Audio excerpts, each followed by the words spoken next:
Oscar Piastri arrives in Qatar with a stance that is becoming increasingly difficult to ignore, a reluctance to once again fall in line with team decisions that have repeatedly left him on the losing end this season.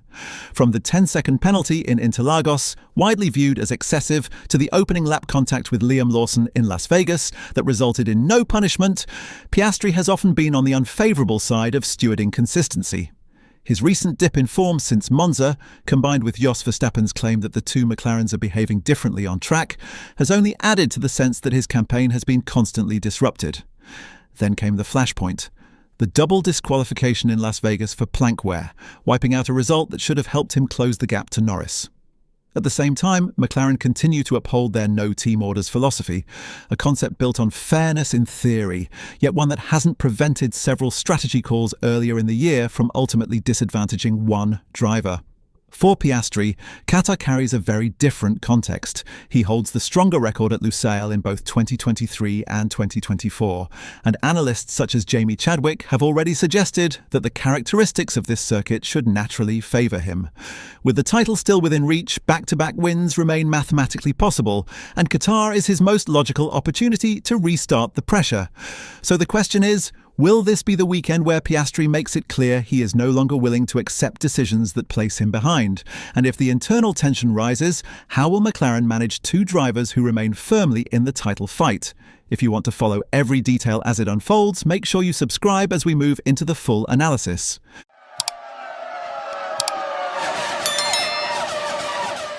The starting point in Qatar is a championship narrative that has been reshaped entirely by the Las Vegas disqualification. Norris sits on 390 points, with both Piastri and Max Verstappen tied on 366. The DSQ wiped away what should have been a 30-point lead for Norris, leaving only 24 and reframing the final two rounds into something far more volatile. For Piastri, the irony is that the disqualification technically helped him. Had the original classification stood, the gap would have widened further.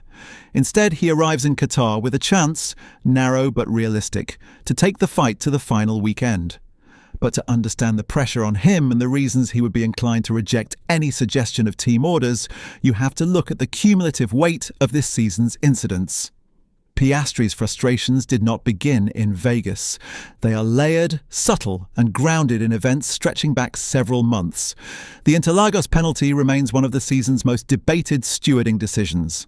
Piastri attempted a move on Kimi Antonelli, was judged at fault, and received a 10-second time penalty that dropped him from a potential second place. Even within the paddock, it was labelled harsh. Piastri's response, carefully phrased, was telling. He was not even going to bother trying to compute the inconsistencies. That comment foreshadowed what was to come in Las Vegas, when Liam Lawson hit him at turn 1 and the stewards declared that Lawson had been taking evasive action and therefore should not be penalised. Piastri again refused to decode the logic, instead pointing to a drivers' FIA meeting in Qatar where racing guidelines would need to be revisited. His line was simple, but significant. There's some tweaking that needs to be done. I think people are gaming the rules a little bit. This builds a picture of a driver who isn't lashing out publicly, but one who now recognises that certain patterns have emerged. Patterns that have cost him points, momentum, and ultimately confidence. That context is essential when considering why he would view team orders as unacceptable at a track where he has historically outperformed Norris. But it's not only stewarding. Within McLaren's own operation, several race situations have tilted against him, even if unintentionally. Hungary, where a slow start left Norris off sequence and the team allowed him to switch strategies while Piastri, who had run strongly early on, was left to defend on worn tyres. Monza, where a pit stop choreography inversion and a slower stop for Norris forced Piastri to hand back a position he had legitimately gained. Singapore, where Norris forced his way through at the first sequence of corners, banging wheels in a move that triggered Piastri's radio message. "Are we cool with Lando just barging me out of the way?" And Austin, where both drivers crashed in the sprint after Piastri tried a cutback move at turn 1. These were all handled internally, privately, calmly, something Andrea Stella repeatedly emphasises. McLaren's internal culture is built on openness, transparency, and the idea that equal racing is an advantage, not a liability. Stella argues, "We want to give our two drivers the possibility to express their talent within principles of fairness, sportsmanship, and respect." And there is no indication, at least publicly, that either driver disputes this structure. But from Piastri's perspective, the accumulation of these moments and their outcomes forms the backbone of why he would not accept instructions in Qatar, particularly at a track he has excelled at and one that analysts believe suits his natural strengths. Jamie Chadwick noted that Qatar is almost the polar opposite of Las Vegas in temperature, grip, and tyre behaviour, and that if there's any sort of positive feeling going into this weekend, for sure Oscar should have it. She also pointed out that Piastri has beaten Norris at Lusail in 2023 and 2024. That matters, and Piastri knows it. Then comes Jos Verstappen's observation, which adds another layer of complexity. Jos claimed to see a clear difference in the way the two McLarens behaved on track, noting that one car slides while the other doesn't. It fed into a broader external narrative about Piastri's recent decline, fueling speculation that something wasn't quite right on his side of the garage. Whether accurate or not, it's the kind of comment that becomes sticky in a title fight. And Jos went further, describing McLaren's Vegas setup as a huge blunder, questioning why the team would run the car so low on a bumpy, high-speed street circuit. This entire backdrop makes Qatar feel like a reset point, not just technically, but emotionally. Piastri's polite, controlled responses mask a season in which he has been repeatedly obliged to accept outcomes that eroded his advantage. When he led the standings by 34 points after Zandvoort, team orders would have placed him as the natural choice for McLaren to support.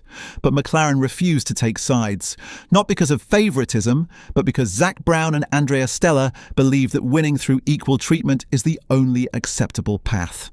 Brown has said openly, "We're playing offence, not defence. We don't do favourites. We're racers and we're going racing." The problem, as the season unfolded, is that the structure that was designed to protect both drivers equally did not shield Piastri from the sharp edge of operational mistakes, stewarding inconsistencies, or the unpredictability of racing dynamics. Meanwhile, Norris capitalised with consistency and without wrongdoing. Yet the perception remains that Piastri has spent more time managing setbacks than momentum. But the centre of gravity is the three-way fight. Qatar cannot mathematically decide the championship unless Norris outscores both rivals by at least 2 points across the weekend and finishes the Grand Prix at least 26 ahead. Verstappen, despite the resurgence, still needs results to fall perfectly. And Piastri, if he wins the sprint, the Grand Prix and Abu Dhabi, while Norris and Verstappen finish in specific positions, can still take the title by a single point.